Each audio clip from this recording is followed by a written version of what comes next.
El ratpenat de Sant Miquel del Fai. Text Enric Larreula. Il·lustracions Jesús Gavant.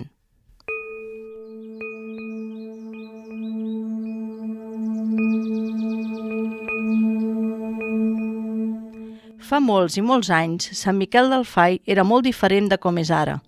Els homes encara no hi havien construït el monestir, ni el camí que hi arriba. Ni havien domesticat els rierols, ni havien il·luminat les coves. Ni s'hi feien tiberis, ni la gent venia a passejar-hi, ni res de tot això. Ui, què n'era de diferent! Fa molts anys, el que avui és Sant Miquel del Fai era un lloc feréstec i solitari, on l'aigua del riu Rossanyol saltava per la muntanya fins a la vall del riu Tenes, sense que encara cap persona no ho hagués vist mai.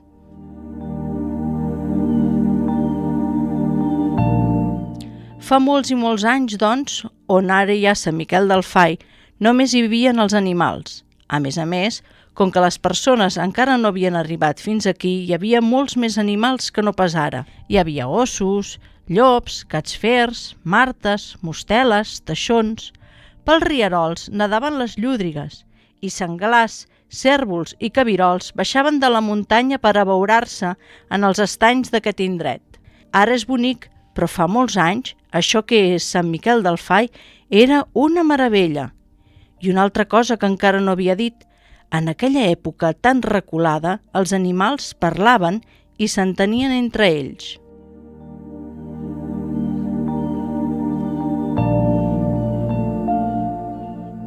Gairebé tots eren amics entre ells i s'avenien, però d'entre tots els animals de Sant Miquel del Fai n'hi havia un, el ratpenat, amb qui ningú no hi volia ser amic.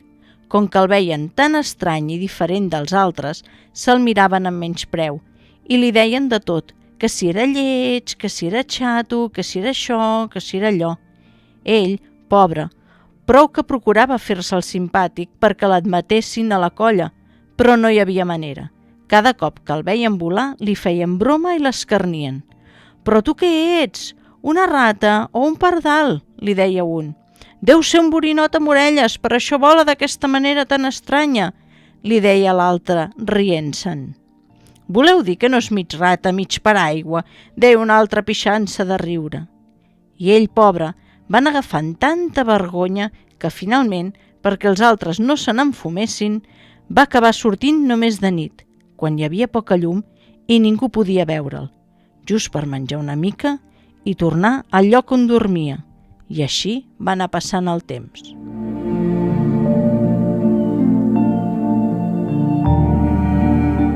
Mentre, els altres animals continuaven tan amics, tant ho eren, que van agafar el costum de convidar-se els uns a casa dels altres. Bé, de fet no és que es convidessin a dins de cada casa, perquè hi havia animals petits que, malauradament, vivien en cases molt petites, però en aquests casos es convidaven fins a l'entrada, i allà estaven reunits explicant-se coses. Així vam poder veure que cadascun d'ells vivia en una casa molt bonica, cada casa diferent i cadascuna preciosa. El ratolí del box els va ensenyar el seu cau tot tapissat de palles i fulles seques. El senglar els va ensenyar el lloc on dormia, enmig del bosc, i heu vist mai un lloc més bonic que el mateix bosc? El rossinyol els va ensenyar el seu niu, fet de branquetes lligades i tapissat de plomes. La llúdriga els va ensenyar el seu cau a la vora del riu. El mussol els va mostrar el seu niu fet en un forat de fusta de roure molt vell. L'ós els va acompanyar fins al racó més profund de la balma, on dormia els mesos d'hivern. L'oreneta els va ensenyar el seu niu fet de fang.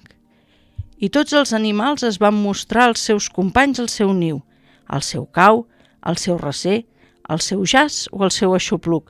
Ja no faltava gairebé ningú. «Bé, sembla que ja hem visitat la casa de cadascú de nosaltres», va dir el gat mesquer. Encara no sabem on viu el ratpenat», va afegir el duc. «És cert», va fer la guineu, «encara no ho sabem. Li hem de dir que ens convidi a casa seva, així podreu enriure-se'n». «Va, sí, que serà divertit», van exclamar tots els altres. I van quedar que quan el veurien passar li demanarien que els convidés a veure on vivia.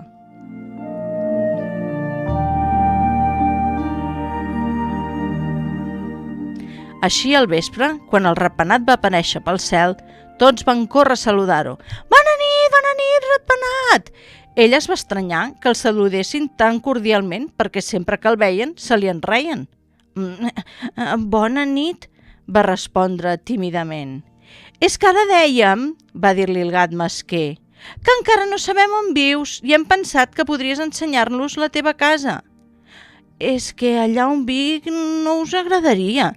I tant que ens agradaria, va dir el teixó rient per sota el nas. Va, sí, ensenya'ns on vius, van exclamar els altres.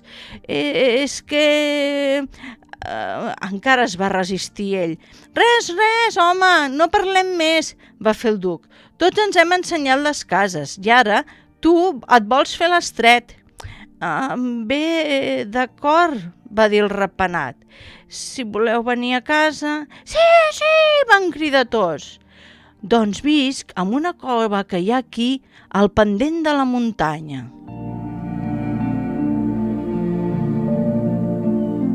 En una cova? Sí.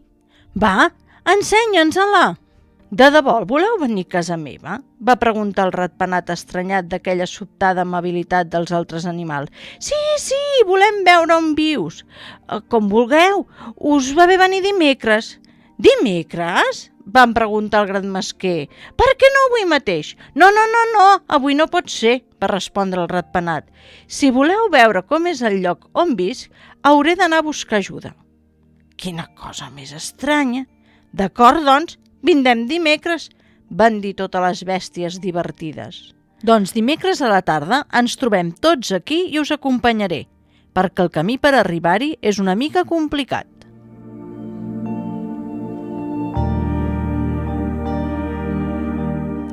Dimecres a la tarda no hi faltava ningú. Tots els animals del bosc s'havien reunit sota una gran bauma per anar a veure on vivia el ratpenat. Ell no va trigar en arribar. Va volar 2 vegades pel damunt de tota la concurrència i després els va dir: «Ara, seguiu-me!»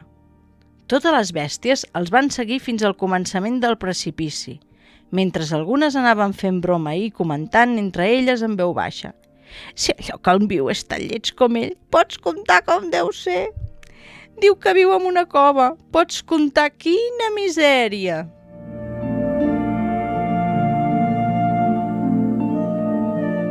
Però ell, sense saber que tot allò era una broma que volien fer-li per riure-se'n, els va anar guiant perquè no caiguessin pel precipici i els va conduir fins a l'entrada d'una cova que hi havia a mig aire del barranc gairebé coberta de bardisses. A poc es van anar agrupant a l'entrada d'aquella gruta, però enlluernats com venien de la llum de fora no veien res de res. «Ja podeu entrar, això és casa meva», va fer el ratpenat. «A on ens portes ara?», va dir la llebre. «Què fos?», va fer el senglar arrufant el nas. «I ara quin lloc més estrany, no es veu res de res», va afegir el llop. «No, si encara hi prendrem mal», va fer la mostela. «No sé com pot viure així a les fosques», va comentar en veu baixa la garsa al picot. «Deu ser perquè no es vegi com és de lleig tot plegat». «Em sap greu que no es vegi res, perquè així després no li podrem criticar la casa», li va dir cau d'orella un eriçó un esquirol. «Ai, hi ha aigua a terra, quin fàstic!», va cridar el gat, a qui l'aigua, ja se sap, no li agrada gens. Però en aquell moment va entrar el duc i com que ell ja té els ulls acostumats a la foscor va dir: «Oh! Què hi ha? Què has vist?», va exclamar la Puput. «Va, sí que hi ha!», anaven preguntant els altres. «No hi ha manera de fer una mica de claror?», va exclamar la guineu, que sempre rondinava. Sí, perdoneu», va dir el ratpenat amb delicadesa. «Ara encendrem els llums. He tingut sort perquè unes amigues meves molt simpàtiques m'han volgut ajudar, però us vaig demanar 2 dies de temps per poder-les reunir totes. Va, noies, ja us podeu encendre, que ja arriben els convidats».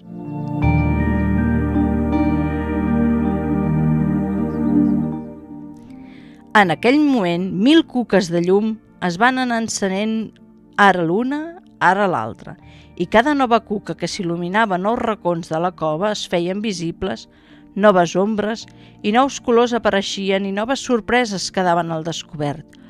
«Oh!», van exclamar totes les bèsties alhora i van continuar exclamant «Oh!» cada vegada que una nova cuca s'encenia i un nou indret d'aquella gruta es feia present. «Oh!», aquell lloc era màgic, semblava que no podia ser de tan bonic com era. Del sostre i de les parets remeligava aigua, però com que ja feia milers i milers d'anys que remelimava, aquella aigua filtrada per la muntanya, carregada com anava de calç, s'havia anat convertint en pedra, en roca, en cova. Columnes de somni, cascades d'aigua petrificades, estalactites i estalagmites il·luminades pels 2.000 puntets de llum de les 1.000 cuques amigues que reflectien a l'aigua de l'estrany, transparent com de cristall.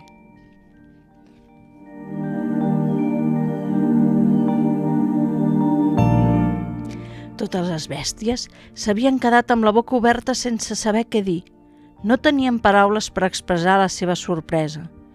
I llavors, com que s'havia produït aquell silenci tan absolut, van poder escoltar el percuit de les gotes que anaven caient de les puntes de les estalactites, ara l'una, ara l'altra, fins a arribar a l'aigua de l'estany. Una música feta d'aigua, de pedra i de llum. Però què n'era aquell indret de meravellós? Allò no podia ser una altra cosa que un palau. El ratpenat vivia en un palau màgic i fantàstic. I qui podia veure en un palau com aquell? En un palau com aquell només hi podia viure un rei, ningú més. I per tant, el ratpenat era un rei, un autèntic rei, tant que l'havien escarnit i resultava que era un rei, el rei dels animals.